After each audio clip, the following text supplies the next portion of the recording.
Hello and welcome back to mission merit classes. दोस्तों एक और नई वीडियो के साथ आज फिर हाजिर हैं और आज का जो टॉपिक होगा वो होगा issue of share other then in consideration of cash.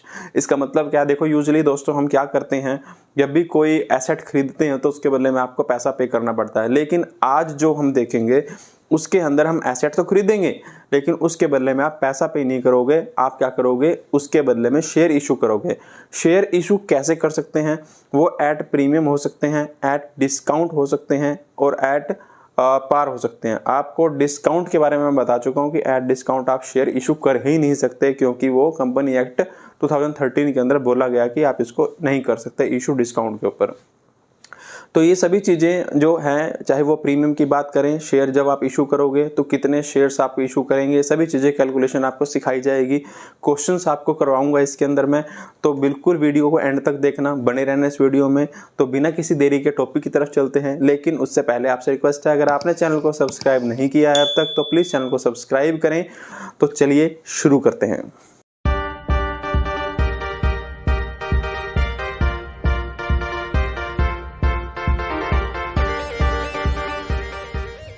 तो जो टॉपिक है हमारा issue of shares other then in consideration of cash. क्या है ये जी, क्या कंसेप्ट है ये, इसको आप पहले एक बार समझें। देखो यूजुअली क्या होता है, मान लो ये एक है कंपनी, ये क्या है, एक कंपनी है, ठीक है। इस कंपनी के नाम को हम लिखते हैं XYZ। इसने क्या किया, एक कंपनी थी ये वाली, ठीक है, इसका नाम था ABC। इस XYZ ने इस कंपनी को क्या कर लिया, टेक ओवर कर लिया। क्या कर लिया? टेक ओवर कर लिया, मतलब परचेज कर लिया। यूजुअली क्या होता है कि जब भी कोई भी बिजनेस परचेज करते हो या कोई भी एसेट परचेज करते हो तो इसके बदले में आप क्या करते हो, हम यहाँ पे करते हैं उसको कैश, करते हैं कैश पे। लेकिन अभी जो ये टॉपिक चल रहा है, ये वाला जो हम आज समझ रहे हैं, उसमें क्या है, हम कैश को पे नहीं करेंगे, हम क्या देंगे इसको, इसके बदले में शेयर देंगे। क्या देंगे? शेयर। अब ये जो शेयर देगा ना, उस केस में क्या हो सकता है, वो ऑल शेयर्स भी दे सकता है, वो ऑल शेयर्स भी इशू कर सकता है। और कभी कभी क्या होता है, जो पैसा हमने उनको पे करना है उसमें से कुछ पैसा वो क्या कर देगा, कैश कर देगा, और बचे हुए पैसे का क्या कर देगा, वो शेयर इशू कर देगा, ठीक है। ये दो केस बनते हैं। तो इसमें अगर हम शेयर की बात कर ही रहे हैं तो उसमें क्या होता है कि शेयर जब इशू होते हैं वो क्या हो सकते हैं, वो एट पार भी हो सकते हैं और वो एट प्रीमियम भी इशू कर सकता है।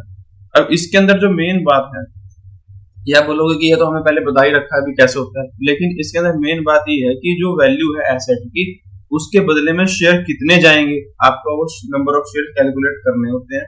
उसके बाद आप उसकी जर्नल एंट्री करते हो, ठीक है। तो जैसे एग्जांपल के तौर पे हम ये मान के चलते हैं, हमने माना कि एक कंपनी है, जैसे यहाँ पे XYZ लिमिटेड है, मैंने लिख दिया कि XYZ limited purchased business of ABC limited. हमने ये लिख दिया कि ये बिजनेस परचेज कर लिया, कितने में किया, ऑफ रुपीज 5,50,000 में इन्होंने परचेज कर लिया, ठीक है। And company issued shares in consideration of business. Company issued share in consideration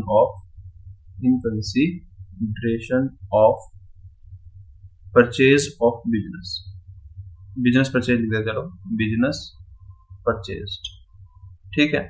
अब ये कहता है कि इसकी जर्नल एंट्री करके दो, जब आपने ये शेयर क्या किए हो, एट पार इशू किए हो, और क्या किया हो, एट प्रीमियम किया हो, ठीक है। और जो ये शेयर है, ये जो शेयर इनमें इशू करे वो कितने में इशू करे, वो इशू किए जी एट 10 ईच।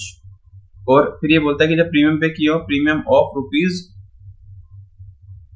1 कर दो, चलो 1 कर दो, या फिर प्रीमियम ऑफ 10%, बात एक ही है, आप 10% कह लो या 1 कर लो। अगर परसेंटेज में दिया हो तो जो जितने का शेयर होता है उसका परसेंट आपको कैलकुलेट करना होता है।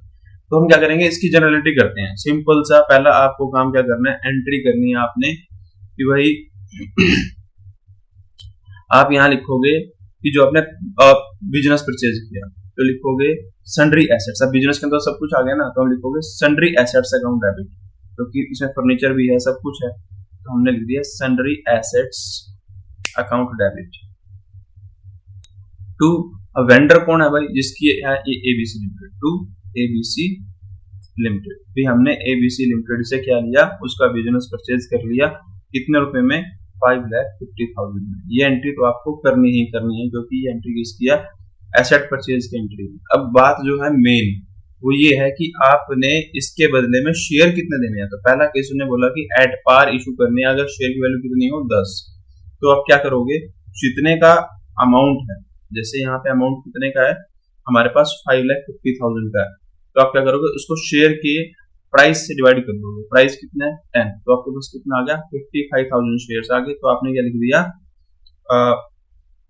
ABC limited account debit to share capital, to share capital कितने हमारे पास है जी, 5,50,000। ठीक है, हमने नीचे लिख दिया इशूड, नरेशन के अंदर लिख दिया इशूड 55,000 शेयर्स एट 10 each। ठीक है, फॉर कंसिडरेशन। ये हो गया जी हमारा पहला ट्रीटमेंट किसका, जब आपने अपनी जो पेमेंट है वो किसमें की, शेयर कैपिटल में कर दी, और जो शेयर है वो क्या है, एट पार है। तो दूसरा केस जो मेरे पास बनता है वो बनता है मेरा कि जब आप क्या करते हो, शेयर को प्रीमियम पे इशू करते हो, तो उसकी जनरल एंट्री क्या होगी। उसकी जनरल एंट्री मेरे पास देखो, पहली जनरल एंट्री तो मेरे पास सेम ही है, जो है sundry assets account debit, sundry assets account debit to ABC limited, to ABC limited कितना, 5,50,000 5,50,000 हो गए। अब आपको निकालना है कि हमने एबीसी लिमिटेड को पेमेंट कितनी करनी है, और वो पेमेंट किस में है, वो है प्रीमियम पे। ABC limited account debit to share capital account to security premium account, to security premium. Check करते हैं कितने शेयर बनेंगे। देखो हमारे पास शेयर जो रुपए हैं वो कितने हैं, 5,50,000 है, और आपको ये बोला कि 10 रुपीज का शेयर है, उसमें 1 रुपया प्रीमियम है, टोटल 11 हो गए। तो आप क्या करोगे, प्रीमियम को ऐड करके प्राइस जो है वो 11 है, आप 11 से यहाँ पे करोगे डिवाइड, तो आपके पास कितना आ जाएगा, 50,000 शेयर्स। अब 50,000 शेयर्स को 11 से करेंगे तो कितना हो जाएगा, 5,50,000 शेयर्स। ठीक है, और इधर 50,000 को 10 से करेंगे कितना आएगा, 5 लाख। कितना आ गया, 5 लाख। और 50,000 को 1 से करेंगे कितना आ जाएगा, 50,000। तो आपका अमाउंट अभी भी कितना है, 5,50,000। और आपने इसके लिए कितने शेयर इशू करे, आप लिखोगे issued 50,000 shares at ₹10 each at a premium of ₹1। ठीक है, ये आपका हो गया पैसा कंप्लीट। आपने ट्रांजैक्शन कर दी दोनों केसेस की, when share issued at par and when share issued at premium. Premium की एंट्री है ये है, और जो हमारा पार का है वो ये है। मैंने दूसरा केस बोला कि कई बार क्या होता है, कुछ पेमेंट दे देता है बंदा, तो उस केस में क्या करोगे आप, जैसे हमने यहाँ लिखा पहले sundry assets account debit, sundry assets account debit to ABC limited, to ABC limited कितना, 5,50,000। ठीक है, 5,50,000। अब मैंने ये मान लिया इस क्वेश्चन के अंदर कि इसमें से कंपनी ने क्या काम किया, इसमें से कंपनी ने क्या काम किया, 2 लाख की पेमेंट कर दी कैश में, और रेस्ट ऑफ द बैलेंस के लिए क्या किए, rest of balance paid in shares, paid in shares, उसके लिए आपने पेमेंट की शेयर्स में एट 10 ईच, ये लिख दिया मैंने।